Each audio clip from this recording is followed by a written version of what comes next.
जय हिंद मित्रों, इस वक्त हम मौजूद हैं छत्तीसगढ़ के कोरबा जिले का कलेक्टर परिसर है। यहाँ पर हमारे ठीक पीछे कुछ महिलाओं को आप देख पा रहे हैं। ये सभी महिलाएं ठगी की शिकार हुई हैं। इनका कहना है कि फ्लोरामैक्स नामक कंपनी के मुलाजिमों के द्वारा उनके साथ ठगी की गई है और उसकी शिकायत वे यहाँ पर कलेक्टर को करने आए हैं ताकि इनके पैसे वापस दिलाए जा सकें। आइए जानते हैं किस तरह की ठगी के शिकार हुए, कितने पैसों की ठगी की गई और क्या कह के ठगी की गई है। जनप्रतिनिधि आपके कौन है? सरपंच आप हैं, आपका क्या नाम है? गणेशी राठौर। गणेशी राठिया जी। हाँ। अच्छा, ये बताइए आप किस गांव से आप लोग आए हैं? ग्राम पंचायत गोडमा से। गोडमा से आए हैं। हाँ। अच्छा, कितने घरों के कितने लोग ठगे गए हैं? कौन सी कंपनी के द्वारा ठगे गए हैं? फ्लोरामैक्स में। अच्छा, फ्लोरामैक्स क्या कह के ठगा है? यानी कैसे ठगा है, क्या हुआ है आपके साथ? कि आपको हमारे फ्लोरामैक्स में जमा कराए गए हैं 30,000 और आपको महीना में 27,000 2700 हर महीना देंगे और 2,000 को जमा करेंगे और 700 आपका फायदा, मतलब किस्त को भी पटाएंगे। अच्छा अच्छा, तो आप जनप्रतिनिधि का नाते जो कहना है कि ठगी हुई है तो उसकी शिकायत करने यहाँ पर आए हैं। हाँ। सब जनप्रतिनिधि एक साथ यहाँ पर सभी को लेकर आए हुए हैं। क्या नाम है आपका? गायत्री राठिया। हाँ गायत्री जी, यह बताइए आप लोग कहाँ से आए हैं? ग्राम पंचायत गोडमा। क्या समस्या लेकर आए हैं? फ्लोरामैक्स में ठगी हुआ है। ठगी हुआ है, कैसे कह सकते हैं, कैसे ठगी हुआ है, क्या बोल के ठगे हैं? मतलब 30,000 जमा करो, उसमें हमको लोन दिलाए, उसके बाद 30,300 रुपए जमा करो बोले। तो आप लोग कर दिए? हाँ, कर दिए। अच्छा हाँ। ठीक है, तो पूरा पैसा आपको क्या बोलकर मतलब जमा कराया गया? मतलब कुछ बिजनेस कराएंगे करके। तो बिजनेस कराए हो? बिजनेस नहीं कराए, मतलब कपड़ा खरीद सामान खरीदोगे उसके बाद बेचना वैसे बोले। जी जी। तो हम लोग पैसा लगा दिए उसमें। हाँ। तो अब क्या सामान भी नहीं मिल रहा और पैसा भी नहीं मिल रहा है, ऐसा है क्या? हाँ, नहीं मिल रहा है। हाँ, तो इसकी शिकायत किससे करने आए थे आप सर? कलेक्टर साहब से। क्या चाहते हैं आप सर? हम लोग का लोन है जो छूट हो जाए। अच्छा, लोन भी लिए हैं इसके लिए? हाँ। कहाँ से लोन लिए हैं? बैंक से लिए हैं। अच्छा, बैंक से लिए हैं। हाँ। तो बैंक से कितना लोन लिए हैं? 35,000 40,000। माने आप लोग ऐसे से मिलके कोई 35 लिया है, कोई 30 लिया है, कोई 40 लिया है, जिसके पास जितना पैसे कमी 30 से ऊपर है। हाँ। 35 40 50 30,000 से सभी ऊपर ही लोन लिए हैं जितनी महिलाएं आप देख पा रहे हैं। आप बहन, आपका क्या नाम है? सरिता चौहान। सरिता, आप कितना पैसा लगाए हैं फ्लोरामैक्स कंपनी में? 30,300। 30,300 लोन लिए थे सभी बैंक से? हाँ। क्या काम करते हैं आप?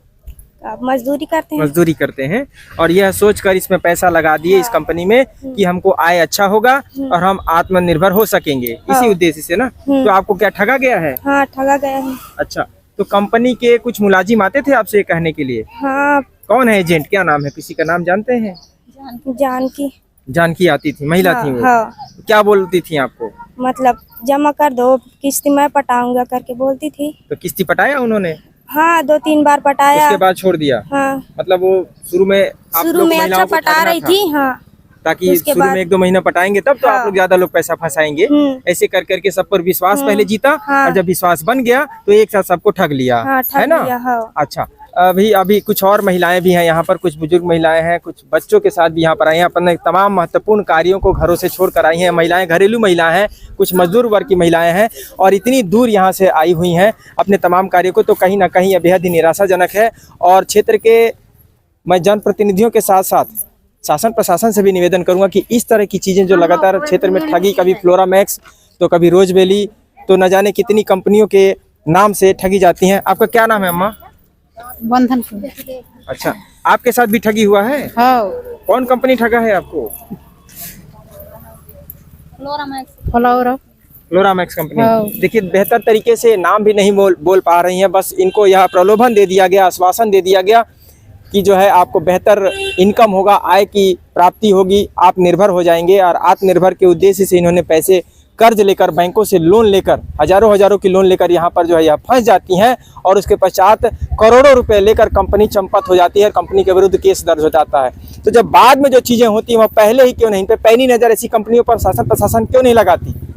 हमने जब यह कंपनी विजिट कर रही थी गांव-गांव, तभी हमने शक जाहिर कर दिया था कि यह फ्लोरामैक्स नामक कंपनी कहीं ना कहीं ठग है, कहीं ना कहीं लोगों को ठगेगी, उनके समय उनके बेशकीमती पैसों को लेकर रफू चक्कर होगी। लेकिन इसके बावजूद शासन प्रशासन ने उस पर ध्यान नहीं दी, जिसका जीता जागता प्रमाण यह है कि हजारों लाखों की संख्या में महिला पुरुष इसके फ्लोरामैक्स के चक्कर में फंसे, अपने पैसे को लगाए और आज दर दर की ठोकरें खा रहे हैं, कार्यालय घूम रहे हैं ताकि इनके साथ न्याय मिल सके। बैंकों से जो लोन लिया है, अब बैंक इन पर चढ़ाई कर रही है, इन पर पैसे वापसी का दबाव बनाया जा रहा है। अब इससे क्षुब्ध होकर यह चाहती हैं कि या तो हमारे पैसे वापस कर दिए जाएं या फिर बैंकों के लोन ही वापस या माफ कर दिए जाएं।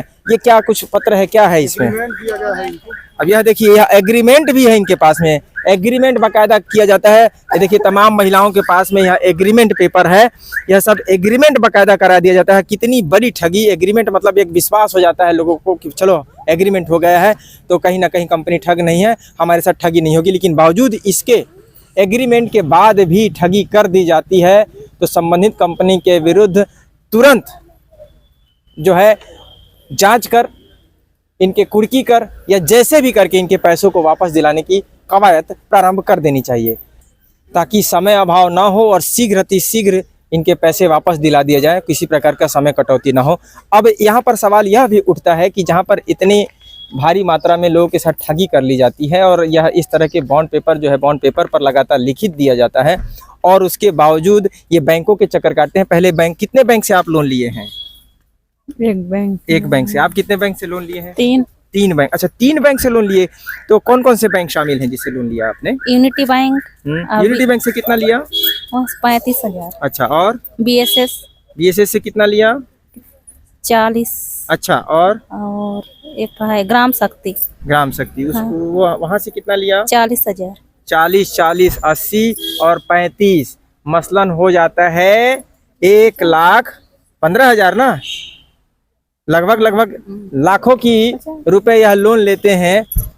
और अब सवाल यह उठता है कि संबंधित बैंक इन्हें जब लोन देता है तो क्या पूछ कर लोन देता है, क्या शर्त रख कर लोन देता है? जब आप बैंकों में लोन प्राप्त करने जाते हैं तो आपसे बैंक पूछता है कि किस कार्यवश आप लोन लेंगे, तो वह लोन के लिए चक्कर काटने पड़ते हैं और यहाँ इनको आसानी से लोन भी प्राप्त हो गया। क्या पूछकर आपने लोन जब बैंक से मांगने गए थे तो बैंक को क्या बताया आपने? बैंक को क्या बताया? बैंक ने पूछा होगा ना? वो लोग जा रहे थे सर, मतलब फ्लोरा में जमा करेंगे करके ना। अच्छा, आप लोग एजेंट है ना, वो लोग बैंक वाला को बोल देते थे कि वहाँ से जाएंगे गोड़मा से तो इसको दे देना लोन करके। अब देखिए इस ठगी में कहीं ना कहीं बैंकों की संलिप्तता सामने आ रही है।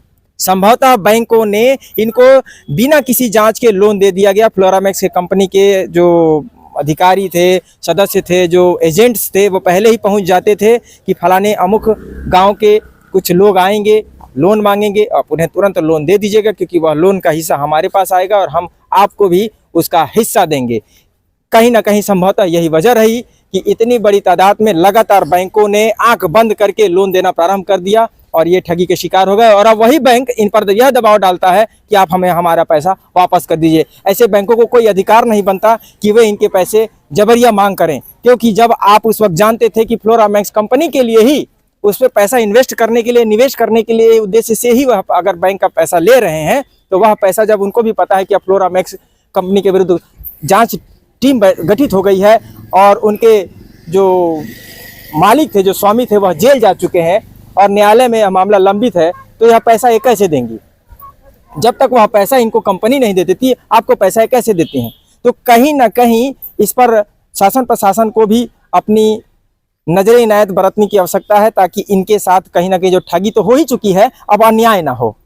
जो बैंकों के द्वारा जो लगातार दबाव डाले जा रहे हैं, तो कहीं ना कहीं यह महिलाएं डर के आलम में है, भय के आलम में है और कहीं ना कहीं यह निराशा के आलम में है। और ऐसी अवस्था में, फ्रस्ट्रेशन की अवस्था में कई किसानों ने आत्महत्या किए हैं इसी देश में। तो कहीं इस तरह का कोई मामला सामने ना आ जाए कि बाद में यह महिलाएं कहीं ना कहीं निराशा की शिकार हों और कुछ गलत कदम उठा दें।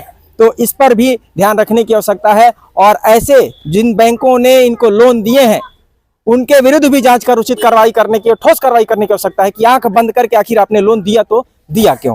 आप सरपंच हैं क्षेत्र के और आपके पास में फ्लोरामैक्स के कंपनी के एजेंट आए थे जी सर। तो आपने कुछ जाना? नहीं, आपने पैसा इन्वेस्ट नहीं किया? नहीं किया। तो ये जो इतनी महिलाएं, भारी तादाद में महिलाएं पैसा इन्वेस्ट कर दी, उन्हें क्यों नहीं रोका? आपने रोका था? नहीं तो सर। आपको पता नहीं था कि ये हाँ, ठगी की शिकार होंगी? हाँ, मेरे को पता नहीं था। अच्छा, देखिए, क्षेत्र के जनप्रतिनिधियों को इसीलिए कहा गया है कि जागरूक, जानकार और पढ़ा लिखा होना बहुत अत्यधिक जरूरी होता है, क्योंकि आपके क्षेत्र में कोई ठग प्रवेश करता है, हजारों की संख्या में लोगों को ठगता है, और आपका जनप्रतिनिधि खुद भी जानकार नहीं होता, तो कैसे इन लोगों का भला होगा? जनप्रतिनिधियों को पढ़ा लिखा और जानकार होना है। इसलिए हमारी अगर शब्दों को सुना जाए, यदि हमारी ओपिनियन ली जाए, तो हम यही चाहेंगे और यही कहना चाहेंगे कि शासन प्रशासन एक नियमावली पेश करे, एक नियमावली बनाए, एक नियम, एक कानून बना दे कि जनप्रतिनिधियों को कम से कम 12वीं पास तो होना अनिवार्य ही रख दे। यदि वह पढ़ा लिखा रहेगा, जानकार रहेगा, सक्षम रहेगा, तो उनके क्षेत्र के लोग ठगी के शिकार या किसी अन्य अनहोनी के शिकार नहीं होंगे, ऐसा हमारा मानना है। बाकी इस खबर को लेकर अपनी प्रतिक्रिया देना ना भूलें। मिलते हैं अपनी अगली खबर पर, तब तक के लिए कैमरा सहयोगी पुरुषोत्तम साहू के साथ मैं प्रधान संपादक मुकेश भारती। जय हिंद।